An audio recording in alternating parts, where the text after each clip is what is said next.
Que pense le reste du monde du jeu vidéo français? On a un début de réponse avec Clair Obscur Expédition 33 qui a cartonné cette année. Jeu le plus titré de l'histoire, c'est officiel désormais. La question c'est est-ce que c'est l'arbre qui cache la forêt ou est-ce que c'est le signal que le jeu vidéo français excelle et plaît à l'international? On va en parler dans le débat de Play Smart, dans la partie multijoueur, avec trois experts. Olivier Mocco, bonjour. Bonjour. Président de Gaming Society et de l'Observatoire européen du jeu vidéo. On vous voit souvent sur les événements comme Vivatech, la Paris Games Week aussi, où vous animez parfois des conférences où vous êtes intervenant. Donc vous avez une vision assez large du sujet.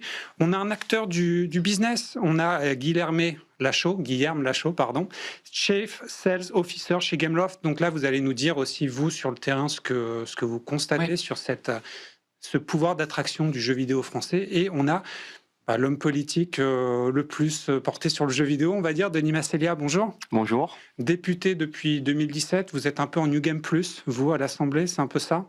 Oh, 7 ans déjà d'expérience, je commence à être un député expérimenté. avec une prise de parole qui a été remarquée récemment suite à une remarque sur les jeux vidéo dans le cadre des discussions autour de la loi Miller. Donc sur le fait d'interdire les réseaux sociaux aux moins de 15 ans, le jeu vidéo prend une balle perdue. Et là, prise de parole assez énervée. Et il y a une phrase qui est importante. Vous dites « le jeu vidéo français rayonne à l'international ». L'exemple le plus clair, c'est Clair Obscur.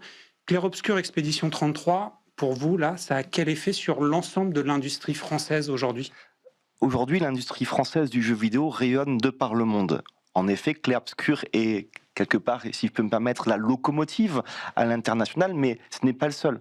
Et on a la chance aujourd'hui en France d'avoir un écosystème complet qui va de la formation jusqu'à la création des jeux vidéo. C'est une chance et je crois qu'on doit, nous, politiques, travailler à accompagner. Attention, ce sont des entreprises qui sont bien sûr indépendantes, autonomes. On est là pour construire un écosystème qui leur permette aujourd'hui et demain de continuer à être leader mondial ou un des leaders mondiaux. Parce que là, vous disiez, on a un écosystème complet. C'est important de penser au fait qu'on est très bon aussi en animation et souvent ces deux écosystèmes-là, en fait, se nourrissent d'ailleurs. Il y a vraiment un lien entre ces deux. Et alors, il y a un lien, je dirais que pas que entre ces deux écosystèmes. C'est vrai que le jeu vidéo est assez proche de l'animation, mais quand vous prenez Clair Obscur, il y a aussi la partie musicale, il y a aussi la Tout à partie fait. histoire. Donc, le jeu vidéo est un objet culturel qui est multiple, qui est hybride. Maintenant, vous parlez de l'animation. L'animation passe à un moment compliqué. C'est la crise aujourd'hui dans l'animation. C'était le cas dans le jeu vidéo, c'est là encore un peu, mais c'est surtout l'animation qui est en crise. Je suis assez content sur le dernier budget d'avoir fait adopter deux dispositifs, la progression du crédit d'impôt international pour l'animation, mais également le crédit d'impôt audiovisuel, la partie animation où le plafond est passé de 3 000 à 6 000 euros. J'en ai fait l'amendement, ça a été adopté, j'en suis très content. Là, on parle de crise, mais la crise, elle est plus de crise de modèle économique, pas forcément une crise de créativité. Notamment parce que les jeux vidéo français, là on parle de Clair Obscur, mais la semaine passée on avait Ben Fiquet de Lizard Cube qui a créé le jeu Shinobi, lui aussi nommé aux Game Awards dans la catégorie meilleur jeu d'action. On a aussi Absolum qui a été aussi très mis en avant cette année. Olivier Mocco, j'ai envie de vous demander, vous qui observez ça de manière très large, le jeu vidéo français à l'échelle mondiale, si on devait faire un classement, il y a qui au-dessus? Et le jeu vidéo français, il est à quelle distance de ces acteurs au-dessus? Alors, si on regarde on va dire les awards, puisqu'en partant des Game Awards, nous on a fait une étude depuis 2014, à peu près toutes les nominations qui ont eu, les catégories, on se rend compte que le jeu vidéo français est quatrième. Ce qui est bien, parce que c'est derrière les États-Unis. Alors, en masse, ils sont très importants. En performance de qualité, pas mal, mais c'est pas les meilleurs. Mais ils Ensuite, font les plus gros triple A. triple A, beaucoup de volume. Et puis on va y revenir, ils ont aussi beaucoup d'éditeurs, et ça c'est un point important dans la chaîne de valeur. Ensuite on a le Japon, qui en fait est le plus performant en termes de qualité, nomination et note métacritique. C'est eux qui sont vraiment au Et sommet. deux créateurs de consoles aussi, C'est Nintendo, ça, Sony. Nintendo, Sony. On regarde les first parties de Sony, ils cartonnent, ils marchent très très bien, ils sont très bien nommés. Donc USA et Japon sont hors catégorie un peu déjà, on peut Ils dire. sont hors catégorie. Par contre, effectivement, après il y a le UK, United Kingdom, et ensuite on a la France. Mais si on regarde l'Europe, par contre, si on regarde l'Europe, en fait, on est au coude à coude avec le Japon. Et on n'est pas si loin que ça des États-Unis. Donc c'est la question de l'échelle. On est un petit pays par rapport aux États-Unis, et c'est vrai que la France, malgré tout, arrive à se projeter, à rayonner. Ça, ce serait une vraie question de savoir si on pense à l'échelle européenne pour aller plus haut. Guilherme, j'ai envie de vous demander, vous qui êtes dans le cœur du réacteur, en tant qu'éditeur, et Gameloft aussi a des des studios de création, mais est-ce qu'il y a en fait une French touch? Est-ce que quand vous pensez à un jeu, est-ce que il y a un savoir-faire français spécial qui fait que certains jeux peuvent mieux se vendre, notamment à l'international? Et je le rappelle, les jeux vidéo français font 80% de leur chiffre d'affaires, non pas sur le marché français, mais en vendant à l'étranger, donc c'est important. Je pense que c'est important de rappeler que par nature, le marché du jeu vidéo est l'international. En fait, si on regarde les chiffres du marché du jeu vidéo, généralement pour un éditeur comme Gameloft, la France en tant que marché sur notre chiffre d'affaires, c'est moins de 5%. Et c'est ce qu'on voit en moyenne chez les éditeurs.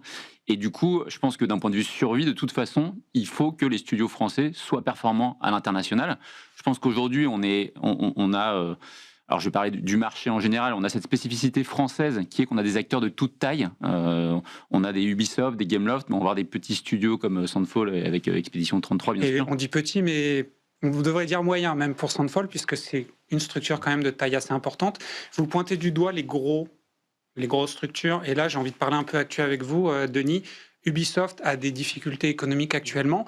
Malgré tout, il ne faudrait peut-être pas faire table rase de tout ce qui a été fait. Notamment, Ubisoft, c'est aussi l'une des rares licences qui vend plus de 100 millions d'unités à Assassin's Creed. Quel est l'enjeu pour la France du jeu vidéo que Ubisoft réussisse à se réinventer? Vous avez parlé de Sandfall. Quand vous regardez les origines professionnelles de certaines personnes de chez Sandfall, c'est Ubisoft. Et c'est pas propre à Sandfall. Ubisoft, c'est quelque part l'entreprise qui a structuré le jeu vidéo en France. Chez cette phrase, c'est que lorsque Ubisoft tous, c'est le secteur du jeu vidéo qui est malade. On a besoin en France, pour le secteur du jeu vidéo, d'un Ubisoft fort. Je sais que Ubisoft traverse un moment compliqué et j'espère que tant les dirigeants que les salariés vont trouver une porte de sortie pour que l'entreprise continue de rayonner à l'échelle mondiale. Maintenant, vous avez raison, le jeu vidéo est divers et varié en France et il faut qu'on puisse accompagner les petites structures qui commencent jusqu'à Ubisoft. Les structures qui commencent, donc on parle de jeux vidéo indépendants. Du côté d'Ubisoft, d'ailleurs, je crois qu'il y a une volonté aussi de se réorganiser pour avoir des plus petites unités de travail. Je crois que chez Gameloft, ça fonctionne un peu pareil, c'est-à-dire que vous essayez aussi d'avoir des studios, les créations de jeux sur des studios en équipe plus réduite. Le but, c'est quoi derrière ça? C'est d'avoir la créativité des profils artistiques qui ressortent plus facilement? Je pense que c'est déjà plus simple de gérer une petite équipe ou une structure plus petite. On a besoin de vélocité, c'est un marché qui évolue constamment. Donc il faut être capable en fait, d'avoir une équipe qui est 100% investie dans la création de son projet. Et je pense qu'aujourd'hui, il y a aussi une inflation des coûts qui fait que la problématique, c'est que quand on regarde les grosses productions, en fait, ça dépasse assez rapidement 100 millions de chiffre d'affaires, pas chez Gameloft, et c'est dur d'être rentable. Donc en fait, cette maîtrise finalement de coûts, on a besoin de créativité, mais je pense que c'est important aujourd'hui aussi d'avoir cette maîtrise des coûts pour être performant sur le long terme. Ça fait penser au jeu Prince of Persia, on reparle d'Ubisoft, Lost Crown, qui avait été élu, je crois, meilleur jeu français au Pégase l'an dernier, mais les équipes avaient dû être réappropriées, réassignées sur d'autres projets parce que le jeu n'était pas rentable ou difficilement rentable. Ça, c'est une vraie problématique, Olivier, c'est que aujourd'hui, en 2025, en 2026, on peut faire plein de bons jeux, notamment les Français font plein de bons jeux, mais un bon jeu n'est pas forcément un jeu rentable. Ça, c'est la grosse difficulté, c'est certainement le point faible français qui est en fait, dans toutes les industries créatives, on est très bon sur la créa, mais pour vendre, c'est plus compliqué. Pourquoi? Parce que ce qui fait défaut, c'est la structure d'édition et de publishing, et donc de rente publique mise sur le marché. Alors Ubisoft, justement, a réussi ce coup-là, en étant un éditeur et en auto-publiant quelque part ses prods, mais c'est vrai qu'il nous manque un Electronic Arts, il nous manque un Activision, il nous manque un éditeur un peu qui utilise des studios tiers qui pourraient les projeter. Il manque un Kepler, vous voulez dire? Bon, on a un Kepler, mais il est pas très loin, mais ouais, effectivement. Il manque un Kepler qui a, d'ailleurs, c'était la victoire de Kepler au Game Award. Finalement. Oui, finalement, derrière Sandfall, il y a Kepler. J'ai envie de vous demander, Denis, parce que Clair Obscur, un jeu qui a cartonné à l'international, mais quand on regarde Clair Obscur, quand on y joue surtout, c'est un hommage à toute la culture française, j'ai envie de vous dire. Vous, comment vous interprétez ce qui a marché en fait? Qu'est-ce qu'il y a dans Clair Obscur qui a été si puissant pour rayonner, résonner chez des gens qui ont une psyché totalement différente de nous, les Chinois notamment, qui ont beaucoup acheté ce jeu? Si j'étais capable de vous répondre, je crois que beaucoup de personnes me demanderaient de rejoindre leur studio. Et ce qui est assez incroyable dans l'art, c'est qu'on ne sait jamais ce qui va fonctionner et on ne peut jamais prévoir. Et quelque part, tant mieux. Tant mieux. Maintenant, pour apporter des éléments complémentaires, en France, on a quand même 2 dispositifs qui accompagnent le jeu vidéo. Le fonds d'aide aux jeux vidéo et le crédit d'impôt aux jeux vidéo, qui sont des dispositifs extrêmement importants pour accompagner le secteur. Néanmoins, j'aspire, et j'ai demandé à plusieurs reprises à ce qu'on ait une réflexion complète sur l'accompagnement du jeu vidéo. Il y a un sujet aujourd'hui sur le financement, il y a un sujet sur la distribution. Je pense que le politique gagnerait de se poser, de prendre le temps de réfléchir pour avoir un accompagnement intégral de la chaîne du jeu vidéo et pas uniquement sur quelques points particuliers. Je vais me tourner vers vous, Guilherme, parce que les éditeurs, en général, souvent on dit qu'il y a des problèmes de relations ou des difficultés. Parfois, ça coince un petit peu entre le créateur, l'éditeur. L'éditeur pense à est-ce que ça va se vendre? Le créateur, est-ce que ça va être un jeu qui va marquer les esprits?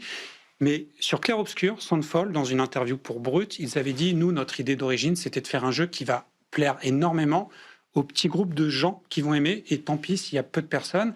Et Ben Fiquet, donc de Lizard Cube, le jeu Shinobi Art of Vengeance qu'on a eu la semaine passée, quand je lui ai demandé, il m'a dit, le public ciblé, c'était moi, c'était nous. Donc en fait, ils étaient partis du principe de faire un jeu qui allait d'abord leur plaire à eux. Ça, est-ce que c'est un discours qu'un éditeur peut comprendre quand il parle à un directeur créatif?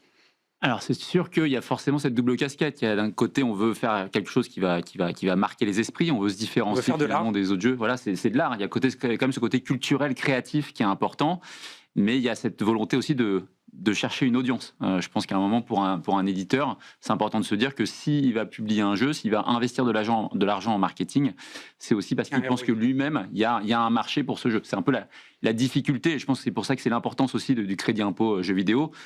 C'est que finalement, si on se concentre que sur les indicateurs économiques, on va faire un peu toujours les mêmes jeux parce qu'on va se dire qu'on veut plaire toujours à cette même audience pour créer de l'argent. Je pense que tout l'intérêt de la France et de l'écosystème français, c'est de permettre cette créativité. Alors parfois, ça peut ne pas rencontrer son audience, mais il y a finalement c'est pas un filet de sécurité, mais je veux dire, il y a quand même cette aide des pouvoirs publics qui est assez structurant et qui permet d'avoir une filière française assez forte. Mais il y a cette contrainte mondiale, comme je disais, c'est un marché international. Et finalement, la complexité est dans la création, mais maintenant c'est de plus en plus dans la visibilité à l'international. Si on regarde le marché du mobile, aujourd'hui c'est beaucoup d'argent investi en marketing pour être visible, simplement visible. Et peut-être moins que dans la création du jeu lui-même. Et moins dans la création du jeu lui-même. On veut faire un très bon jeu, mais à un moment, s'il est invisible sur ces plateformes, c'est un peu la problématique. Donc il y a le côté coût de production, mais de plus en plus, pour certains jeux, le principal de l'investissement vient après, dans le marketing, pour essayer de trouver les utilisateurs. Et je pense que c'est là où il y a finalement... en tout cas, sur les aides qu'il y a, c'est aujourd'hui beaucoup sur la production. Et on voit des marchés comme la Turquie, par exemple, qui vont subventionner les dépenses marketing de leurs studios. Et on voit l'émergence de nouveaux studios dans l'hyper casual, dans l'hybride casual, qui sont justement des jeux un peu plus du snack gaming, mais qui vont être très dans l'acquisition d'audience, de téléchargement. Et c'est là où il y a un enjeu, notamment pour le mobile, qui représente 50% du marché, c'est vraiment sur ces dépenses marketing, et c'est là où c'est un peu plus compliqué. Denis Massélia, ça peut vous inspirer, ça, ce que fait la Turquie, pour proposer des choses à l'Assemblée? Dans une industrie mondialisée, l'erreur serait de ne pas regarder ce qui se passe à côté. Donc, Les bonnes idées sont bonnes à toutes les bonnes idées sont bonnes à prendre. Maintenant, on a aussi une difficulté que vous connaissez tous, c'est l'équilibre des comptes publics. Donc, vous ne pouvez pas faire des crédits pour tout le monde. Je pense qu'il faut avancer, je pense qu'il faut réfléchir. Mais quand je vais arriver à l'Assemblée nationale en disant il faut telle et telle dépense en plus, je pense que mes collègues vont me regarder avec les yeux assez écarquillés en disant c'est plutôt des économies qu'il faut faire. Mais je vais par contre avoir un propos, faire du en même temps, excusez-moi, vous connaissez mon obédience politique. Mais vous êtes politique, vous savez que le soft power, c'est important. Alors, soft power, et puis un crédit d'impôt, quelque part aussi, on dit que quand un crédit d'impôt augmente, il pose problème. Moi, j'ai plutôt tendance à dire que quand un crédit d'impôt augmente, c'est qu'il a montré son efficacité. Et que si demain, ça permet de pouvoir créer des emplois à l'échelle nationale... Des cotisations, quelque part, c'est un investissement et non pas une dépense. Un ROI. J'ai envie de vous demander, Olivier Mocco, parce qu'on parlait de la visibilité. Et les Français, on est quand même bons sur le jeu indépendant, et notamment avec des jeux parfois très créatifs, très courageux. Je vais penser à un jeu qui est nommé au Pégase, Wednesday. Donc c'est un jeu sur les violences sexuelles. C'est pas très vendeur, mais le studio Pixel Hunt a le courage de le faire, a le courage de se dire peut-être que ça va pas être rentable. Mais là, comment on peut aider? Comment la France du jeu vidéo peut aider, par exemple, la nomination au Pégase? Ça peut avoir un impact? Pour l'instant, les prix n'ont pas énormément d'impact sur les ventes. C'est pas comme en littérature où vous avez un concours tout de suite, vous faites plus de 200, 300 000 ventes. Là, c'est pas encore institué comme tel. Par contre, effectivement, des jeux comme celui de Pierre Corbinet est super intéressant, mais ça manque de publicité, effectivement, de communication. Et je crois que c'est vraiment la très très grosse faiblesse, mais de toutes nos industries créatives et surtout dans le jeu vidéo. Et c'est vrai que d'investir et de rendre ça découvrable, on parle de découvrabilité en ce moment dans le milieu, c'est comment j'ai connaissance de l'existence de ce jeu, par quel canal. Moi, je suis aussi convaincu qu'il y a de nouveaux publics à aller chercher, il y a de nouveaux espaces, il y a de nouvelles manières de jouer, il y a des joueuses invisibles, il y a des joueurs qu'on ne connaît pas, et eux jouent aussi et consomment. Donc c'est une manière aussi de s'adresser à eux et de connaître aussi les différents types de jeux vidéo, que ce soit le jeu vidéo sur mobile, que ce soit les créations comme Clair Obscur, que ce soit les AAA, il y a quand même un éclatement de tous les marchés du jeu vidéo et des publics, en fait, qui ne sont pas du tout les mêmes. Il y a plein de manières de jouer aux jeux vidéo, il y a plein d'offres de jeux vidéo différentes, et il y a aussi peut-être plein de stratégies pour être plus fort. Et tout à l'heure, je parlais en début d'interview de l'échelle européenne. Pensons à The Witcher. Les Polonais, en fait, sont situés sur la carte du jeu vidéo grâce principalement à une franchise, The Witcher, 3 épisodes, dont le 3e a été primé, je crois, aux Game Awards en 2017, si je ne me trompe pas. Est-ce que la France peut être plus forte à l'international avec plus de collaboration? J'ai peut-être demandé d'abord à Guilherme, et ensuite, Denis, vous me direz si on peut réfléchir à l'échelle européenne sur ces thématiques-là. Je pense qu'aujourd'hui, on a la capacité, clairement, artistique, créative et même technique, parce que je pense qu'on ne peut pas différencier non plus le côté technique de l'art et de la création dans le jeu vidéo.